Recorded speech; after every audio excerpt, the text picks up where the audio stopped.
আসসালামু আলাইকুম প্রিয় শিক্ষার্থী বন্ধুরা, কেমন আছো? আজ আবারও হাজির হয়ে গেলাম ত্রিকোণমিতি 9.1টা নিয়ে। গত ক্লাসে আমরা করেছিলাম 13 নম্বর অঙ্ক, আজ আমরা করব 14 নম্বর অঙ্কটা।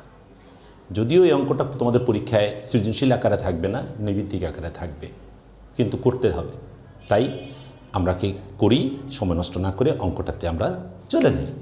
অঙ্কটা যদিও খুব সহজ, দেখো এখানে আমরা লসাগু করে ফেলব।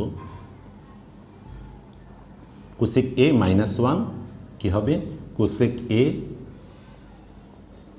+1। ওকে, আমি গত ক্লাসে যেভাবে বলেছিলাম এই অংশ এবং এই অংশ তুমি গুণ করে দাও, যেহেতু 1 আছে গুণ করে দিলে কি হবে? জাস্ট তাই থাকবে, কোসেক এ +1 মাইনাস, আবার এখানে কি হবে? কোসেক এ, এই মাইনাসের কারণে এই মাইনাসটা তখন কি হয়ে যাবে? +1। কি শিক্ষার্থী বন্ধুরা বুঝতে পারছো? দেখো এরপর মাইনাস কোসেক প্লাস কোসেক কাটা যাবে, তাহলে উপরে কে থাকবে? 2। এইটা কি হবে? a + b into a - b। কার সূত্র? বীজগণিতের সেই স্পেশাল সূত্র, cosec square a - 1 a square - b স্কয়ারের সূত্র। এবার তুমি দেখো 2/, কোসেক এবং 1 আছে, কে নেই?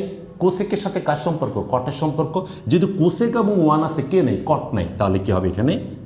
কট স্কয়ার a। মনে করো 2 নাই, 1/cot। 1/cot মানে কি? tan। যেহেতু 2 আছে তাহলে কি হবে? 2 tan স্কয়ার a।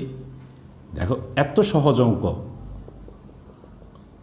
বুঝতে পারছো? কিন্তু অঙ্কটা সহজ হলে কি হবে? ছোট হলে কি হবে? প্রতিটা লাইনই সূত্র। দেখো এখানে একটা সূত্র পাইলাম, এখানে একটা সূত্র পাইলাম, আবার এখান থেকে একটা সূত্র পাইলাম। অঙ্কটার লাইন হলো কয়টা? 1 2 3 4টা লাইনের ভিতরে 3বার সূত্র ইউজ করতে হলো আমাদের। কি শিক্ষার্থী বন্ধুরা বুঝতে পারছো অঙ্কটা? অঙ্কটা যদিও অনেক সহজ, তাই কিন্তু প্রতিটা লাইনে লাইনে সূত্র।